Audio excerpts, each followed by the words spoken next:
After 7 long weeks, battle after battle, your lineup Lanoons have finally made it to semifinals, where we finally get our rematch against BJSalt. BJ had a pretty convincing win last time we played, but I'm coming back with a vengeance this week. I wanted to make this episode a little special, so this time we're going to take this battle in-game. Now, let me introduce you to the team I'm bringing this week for what could be the final time.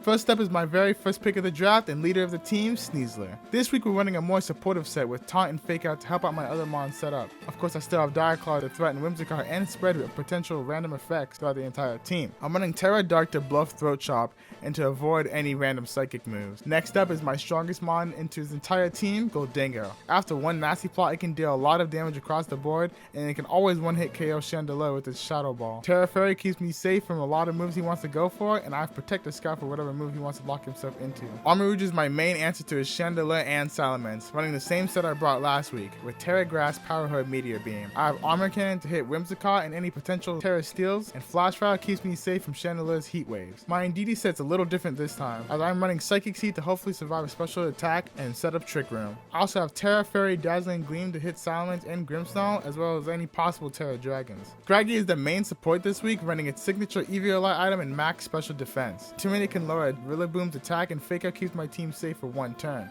I have Brick Break to stop Grimmsnarl from setting up screens after a taunt, and Super Fang if he wants to bring Milotic and I need to get through its bulk. Last but not least, I have Arachnid this time instead of Fungus. I gave it the clear Amulet item to prevent Salamence from slowing its attack, and with the Terra Water Bubble, almost nothing can come in safely. I have Crunch and Leaf Life for coverage and Substitute to keep my Arachnid safe after Trick Room is out. That's the breakdown for this week, for what could possibly be the final set of the season. If you guys enjoyed this series, let me know and I'll consider doing more content like this in the future.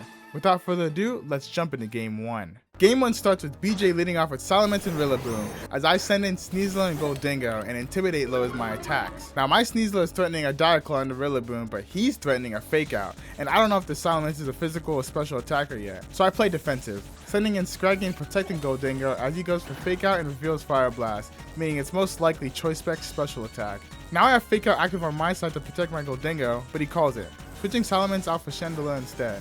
I tear my Goldingo and get a nasty plot off as Rillaboom U-turns into Grimmsnarl. I know Grimmsnarl is going to click Light Screen to lower the damage Goldingo does on this turn, so I Brick Break into it as BJ tears his Grimmsnarl into Steel, and Chandelier clicks Heat Wave. Blocked by Goldingo's protects by burning the Scraggy. I'm not worried though, Scraggy isn't the biggest threat on the field. Grimmsnarl has to waste another turn getting screens up as I click Shadow Ball to KO Chandelier and taunt into Grimmsnarl, shutting it down. Rillaboom comes out, and I have to switch my Scraggy out to use its Intimidate later. It clicks Fake Out into Goldingo, and Sneasler takes the incoming Spirit Break that most likely would have KO'd Scraggy. With no priority on his side, my Sneasler is free to click Dire Claw into Rillaboom, landing a well-timed critical hit as Goldingo drops Grimmsnarl's health even further. Grimmsnarl goes for the KO on Sneasler, but it barely hangs on. I need to save my Sneasler for one last turn, so I sack Scraggy and protect Goldingo as Grimmsnarl finishes it off. With Fake Out still active, I'm free to click Fake Out and make it rain to close out the game. Finally, I won a game against BJ, and one more will get me to finals. But I can't get ahead of myself. I know his silence is going to be a huge problem for my team. I keep my leads the same, but BJ switches up with Chandelier and Whimsicott in the lead. I'm immediately put on the back foot as I have to protect Goldingo and Whimsicott gets off Tailwind, and I taunt it in the process. This next turn is important. I have to get it right. Whimsicott is forced to click Moonblast, and Chandelier outspeeds me and is most likely going to attack into Goldingo. So I'm forced to Terra Goldingo and I let Sneasler go down to the combination of Moonblast plus Heat Wave. Now I have a safe switch into Armor Rouge as Salamence gets brought in. There's still one more turn of Tailwind left, and I need to keep my Goldingo safe. I switch it out for Scraggy, who goes down to a Moonblast as Armor Rouge blocks Draco Meteor thanks to Protect. I'm in a bad position. Even after Tailwind is down, I'm still slower than both of his Mons. I need Draco Meteor to miss. I lock it in as Salamence goes for Draco Meteor and it connects. With that, Goldingo can't win the 3v1 and I lose game 2. It's going to come down to the final game. I need to win. Last game I lost because of speed control, so I'm banking everything on getting Trick Room up and setting up my Arachnid. I lead off with Indeedee and Armor Rouge this time as BJ sends Whimsicott and Salamence. And here, I make a huge mistake. I need Indeedee to get this Trick Room up, but I'm also terrified of this Salamence. I'm worried Indeedee won't be able to survive a double up, so I click Meteor Beam into Salamence.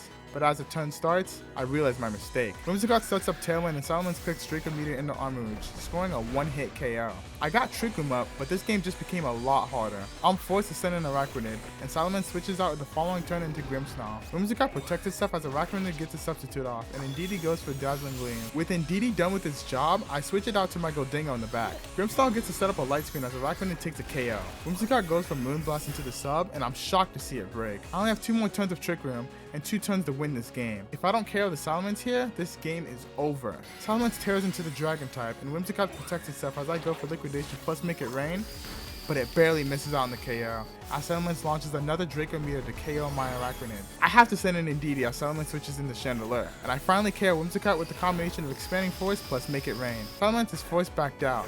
If Goldingo can just pick up the KO on the Chandelier, I might be able to win this game. The Shadow Ball connects and